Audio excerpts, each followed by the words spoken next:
तो चलिए अब एक्सरसाइज 8.1 की शुरुआत करते हैं। तो पहला प्रश्न इस प्रकार है कि in triangle A B C right angled at B and A B equals to 24 centimetre, B C equals to 7 centimetre, then determine sin A cos C sin C cos C. तो हम सबसे पहले क्या करेंगे, एक राइट एंगल ट्रायंगल ड्रॉ करेंगे, ठीक है ना। और हमसे कहा गया है कि जो बी है वहां पर क्या बन रहा है, 90 डिग्री का एंगल बन रहा है, यानी कि इसको बी मानना है हमने, ठीक है ना। तो ए बी सी ये अब हमें क्या क्या दिया गया है, ए बी का मान दिया गया है 24 और बी सी का मान दिया गया है 7। तो यहां पर हम क्या करेंगे, अप्लाई करेंगे किसको, अप्लाई पाइथागोरस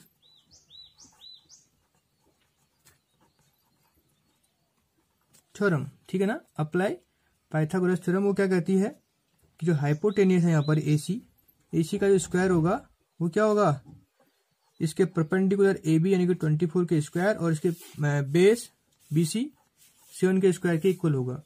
ये क्या जाएगा आपका, ये आपका आ जाएगा 576 और ये आता है आपका 49। इसे आप ऐड करेंगे तो ये आपका आ जाएगा 625। ये क्या आ गया आपका AC स्क्वायर, यानी कि हाइपोटेनियस का स्क्वायर आ गया ये। अब जब AC का वैल्यू निकालेंगे आप तो रूट के अंदर आ जाएगा 625। तो ये किसका स्क्वायर होता है, परफेक्ट स्क्वायर 25 का होता है। तो इसका मतलब है इस त्रिभुज का जो हाइपोटेनियस आ गया वो 25 सेंटीमीटर आ गया, ठीक है ना। अब हम डिटरमाइन करनी है वैल्यू साइन ए कॉस सी की और साइन सी कॉस सी की। तो ध्यान रखना, मैंने डिस्कस किया है कॉन्सेप्ट, जब हम कॉस सी की बात करेंगे तो ये हमारा आधार होगा, ये हमारा लंब होगा, ये हमारा क्या होगा हाइपोटेनियस यानी कि कर्ण होगा। तो आप क्या कर लीजिए, अभी साइन सी और कॉस सी का मान निकाल लीजिए। साइन सी का मान हमने क्या बताया था, परपेंडिकुलर अपॉन हाइपोटेनियस यानी कि 24/25 आ जाएगा साइन सी का मान। और इसी प्रकार कॉस सी का मान क्या आएगा, कॉस को किस प्रकार डिफाइन करते हैं हम, बेस अपॉन हाइपोटेनियस यानी कि 7/25, ठीक है ना। अब बात करेंगे हम साइन ए की। तो साइन ए के लिए क्या हो जाएगा, ध्यान रखिएगा, ये आपका हो जाएगा आधार, ए बी आपका आधार हो जाएगा ये वाला, ये आपका लंब हो जाएगा और कर्ण नहीं चेंज होगा।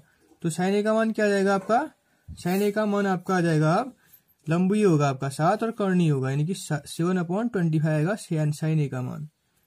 और कॉस ए का जो मान आएगा आपका वो क्या आएगा, कॉस ए बराबर हो जाएगा आपका आधार बट्टा कर्ण, आधार 24 हो जाएगा, कर्ण 25 हो जाएगा उस स्थिति में, ठीक है ना, यानी कि 24/25। तो यही आपको ध्यान रखना है। तो इस प्रकार आप इस क्वेश्चन को सॉल्व कर सकते हैं, ठीक है। चलिए दूसरा प्रश्न स्टार्ट करते हैं। Find tan P minus cot R if, अगर हमें इस प्रकार का एक ट्रायंगल दिया हुआ है जहां पर इसका परपेंडिकुलर 25 है और हाइपोटेनियस कितना है 13 है। तो हमें एक ट्रायंगल दिया गया है, तो हम इसके लिए क्या करेंगे, इसका पहले बेस निकालने का प्रयास करेंगे, यानी कि क्या निकलेगा इसका। आप यहाँ पर भी क्या करेंगे, आप अप्लाई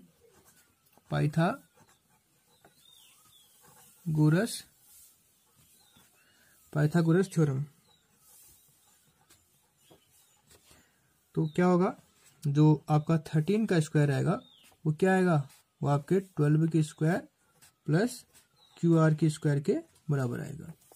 13 का स्क्वायर कितना होता है 169 और ये आ जाएगा आपका 144 प्लस QR का स्क्वायर। अब इस 144 का इधर लेके आइए लेफ्ट साइड में, तो 144 minus equal to QR square, ये आ जाएगा आपका 25, ये आ जाएगा आपका QR स्क्वायर। इसका मतलब है जो QR की वैल्यू आएगी वो क्या आएगी, स्क्वायर रूट ऑफ 25। किसका होता है ये 5 का। तो इसका मतलब है कि आपका यहाँ पर जो इसका बेस आया कितना आया 5 आ गया, है ना। तो अब हमारे पास इस प्रकार का एक ट्रायंगल है, ये हमारे पास P है, ये हमारे पास Q है, ये हमारे पास R है, ये हमें दिया गया है 12, ये हमें 13 दिया गया है और ये दिया गया है 5। तो हम यहाँ से क्या करेंगे, सबसे पहले tan P की वैल्यू निकालेंगे। तो tan P की वैल्यू हम इस प्रकार निकाल लेंगे, ये हमारे पास यहाँ पर हम एंगल देखेंगे तो ये हमारा क्या होगा, इसमें ये हमारा बेस होगा, ये हमारा क्या होगा परपेंडिकुलर होगा, यानी कि परपेंडिकुलर कितना है 5। तो 5/12 आएगा tan P की वैल्यू, क्या आएगी 5/12। और फिर हम बात करेंगे cot R की। तो cot R यहाँ से निकालेंगे, तो cot R क्या होता है, वो होता है आपका बेस अपॉन परपेंडिकुलर, तो वो भी क्या आएगा 5/12। तो हमें वैल्यू किसकी निकालनी थी, हमें वैल्यू निकालनी थी 10p माइनस कॉट आर की। तो क्या आ जाएगी वो आएगी आपकी 5/12 माइनस 5/12। ये सब्ट्रैक्ट हो जाएगा तो क्या आ जाएगा, आंसर आपका 0 आ जाएगा। तो इस प्रकार आप इस क्वेश्चन को भी कर सकते हैं। ठीक है, चलिए तीसरा प्रश्न करते हैं। तो दिया गया हमें sin a = 3/4, calculate cos a and tan a। तो यहाँ पर भी हम क्या करेंगे, एक राइट एंगल ट्रायंगल ड्रॉ करेंगे। सबसे पहली बात इस प्रकार ABC, ठीक है। तो हमें क्या दिया गया है, sin a का मान क्या होता है आप जानते हैं, परपेंडिकुलर अपॉन हाइपोटेनियस। तो इसका हम यहाँ पर भी आपको बेस निकालना है इसका। तो क्या आएगा आपका, जो आंसर आएगा वो आएगा आपका, जो आपका 4 का जो स्क्वायर होगा वो किसके बराबर होगा, वो 3 के स्क्वायर प्लस AB के स्क्वायर के बराबर होगा। ये होता है आपका 16 और ये होता है आपका 9, ये होता है आपका प्लस फिर AB स्क्वायर। ठीक है, जब आप AB स्क्वायर की वैल्यू निकालेंगे तो क्या आ जाएगी आपकी 16 माइनस 9 = 7। अब AB की वैल्यू क्या आएगी, स्क्वायर रूट ऑफ 7। तो ये किसी का परफेक्ट स्क्वायर नहीं होता, इसका मतलब इसका बेस कितना आ गया, स्क्वायर रूट 7 या √7। ठीक है ना। तो अब आपको वैल्यू निकालनी है किसकी, cos a की। तो cos a की वैल्यू क्या आती है, cos a = क्या होता है आप जानते हैं, बेस अपॉन हाइपोटेनियस, यानी कि बेस क्या है यहाँ पर √7 और हाइपोटेनियस आपका 4। अब बात करेंगे tan a की। अब हम बात करेंगे tan a की। tan क्या होता है आपका, किस प्रकार डिफाइन करते हैं उसे आप, परपेंडिकुलर अपॉन बेस। तो क्या जाएगा आपका, परपेंडिकुलर इसका है 3 और बेस आपका √7। तो इस प्रकार आप इन वैल्यू को भी निकाल सकते हैं। ठीक है, चलिए आइए चौथा प्रश्न करते हैं कि given that 15 cot a = 8, find sin a and sec a। तो हमें क्या दिया गया है, हमें दिया गया है 15 cot a = 8। तो यहाँ से जो cot a की वैल्यू आएगी वो क्या आएगी, cot a = आ जाएगा यहाँ से 8/15। तो आप cot को किस प्रकार डिफाइन करते हैं, cot a = आप उसे डिफाइन करते हैं बेस अपॉन परपेंडिकुलर, है ना। तो यहाँ पर भी क्या करेंगे, आप एक राइट एंगल ट्रायंगल ड्रॉ करेंगे इस प्रकार। तो इसे आप क्या मान लीजिए, इसे A मान लीजिए, इसे B मान लीजिए, इसे C मान लीजिए यहाँ पर। तो cot a को किस प्रकार डिफाइन किया आपने, बेस अपॉन परपेंडिकुलर, यानी कि बेस क्या है यहाँ पर आपका 8 दिया गया है और ये आपका 15 दिया गया है। तो यहाँ पर आपको क्या निकालना है, इसका हाइपोटेनियस निकालना है। तो कैसे निकालेंगे इसका हाइपोटेनियस, जो AC का वर्ग होगा वो क्या आएगा आपका, वो आपका आएगा 15 का वर्ग प्लस 8 का वर्ग स्क्वायर। ये होता है आपका 15 का जो स्क्वायर होता है वो 225 होता है और 8 का होता है 64। जब इसे आप ऐड करेंगे तो आपका ये आता है 289, है ना। AC का स्क्वायर आ गया ये। तो विच इम्प्लाइज दैट AC = क्या आएगा, स्क्वायर रूट ऑफ 289। ये किसका परफेक्ट इसका होता है 17 का। तो इसका जो हाइपोटेनियस आ गया वो कितना आ गया, 17 आ गया। तो आपसे क्या वैल्यू पूछी गई है, sin a और sec a की, है ना। तो sin a को आप इस प्रकार डिफाइन करते हैं, परपेंडिकुलर अपॉन हाइपोटेनियस। तो परपेंडिकुलर क्या है यहाँ पर आपका 15 और हाइपोटेनियस आपका 17 है। और आप sec a को किस प्रकार डिफाइन करते हैं, sec a बराबर आपका होता है हाइपोटेनियस अपॉन बेस। तो हाइपोटेनियस कितना आपका यहाँ पर, हाइपोटेनियस आपका यहाँ पर 17 है और बेस कितना आपका 8। तो इस प्रकार आप इसको भी सॉल्व कर सकते हैं। ठीक है, बड़ी आसानी से।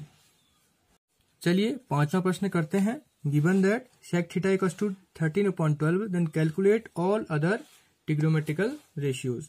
तो क्या दिया गया है आपको, इस प्रकार एक आप रेक्टेंगल ट्रायंगल ड्रॉ कर दीजिए। तो यहाँ पर आपको ABC और यहाँ पर आपका थीटा दिया गया है, तो आपको sec θ दिया गया है। sec θ को आप किस प्रकार डिफाइन करते हैं, sec θ को आप हाइपोटेनियस अपॉन बेस, यानी कि 13/12। तो आप यहाँ पर कंपेयर करेंगे तो S का मान 13 है और B का मान 12 है, यानी कि ये कितना दिया गया आपको 13, ये आपको 12 दिया गया है। ठीक है ना। तो यहाँ पर आपको क्या निकालना है, इसका परपेंडिकुलर। तो वही आप क्या करेंगे, अप्लाई पाइथागोरस थ्योरम। तो वहां पर क्या होगा आपका, जो 13 का स्क्वायर होगा वो क्या होगा 12 के स्क्वायर प्लस AB के स्क्वायर के इक्वल आएगा। तो ये क्या होता है 169, ये होता है आपका 144। ये आ गया आपका ए बी का स्क्वायर। तो यहाँ पर आएगा नेक्स्ट स्टेप में 169 माइनस 144 इक्वल टू ए बी का square, which implies that A B का स्क्वायर किसके बराबर आ जाएगा आपका 25। तो ए बी की जो वैल्यू आएगी वो किसकी आएगी, स्क्वायर रूट ऑफ 25। ये किसका वो होता है परफेक्ट स्क्वायर 5 का। तो यानी कि इसका जो परपेंडिकुलर आ गया कितना आ गया 5 आ गया। तो आपसे क्या कहा गया था कि सेक थीटा के अलावा सभी क्या करें ट्रिग्नोमेट्रिकल रेशियोज को निकाल दें। तो सेक थीटा आपको क्या दिया गया है, वो दिया गया है आपको 13/12। पहला तो आपका ये आ गया आंसर, ठीक है। दूसरा आपको साइन थीटा निकालना होता है। साइन थीटा को आप किस प्रकार डिफाइन करते हैं, उसे आप डिफाइन करते हैं परपेंडिकुलर अपॉन हाइपोटेन्यूज। तो वो आपका क्या आ जाएगा 5/13, क्योंकि 5 यहाँ पर परपेंडिकुलर है और 13 क्या है हाइपोटेनियस है। और इसी प्रकार आप किसका निकाल सकते हैं कॉस थीटा का। कॉस थीटा का बराबर क्या होता है बेस अपॉन हाइपोटेनियस। तो बेस क्या है यहाँ पर आपका 12 और हाइपोटेनियस आपका 13, यानी कि 12/13।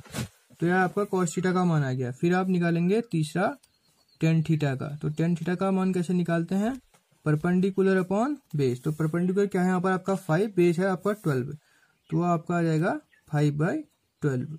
उसके बाद आप निकालते हैं चौथा कॉट थीटा। कॉट थीटा को क्या दिखाते हैं आप, बेस अपॉन परपेंडिकुलर। तो बेस कितना है आपका 12 है और परपेंडिकुलर आपका 5 है, यानी कि क्या आ गया आपका 12/5। फिर आप बात करेंगे कोसेक थीटा की। कोसेक थीटा क्या होता है आपका हाइपोटेनियस अपॉन परपेंडिकुलर।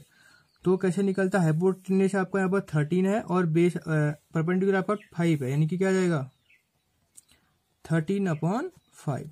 तो इस प्रकार आप सबके सब ट्रिग्नोमेट्रिकल रेशियोज प्राप्त कर सकते हैं, ठीक है।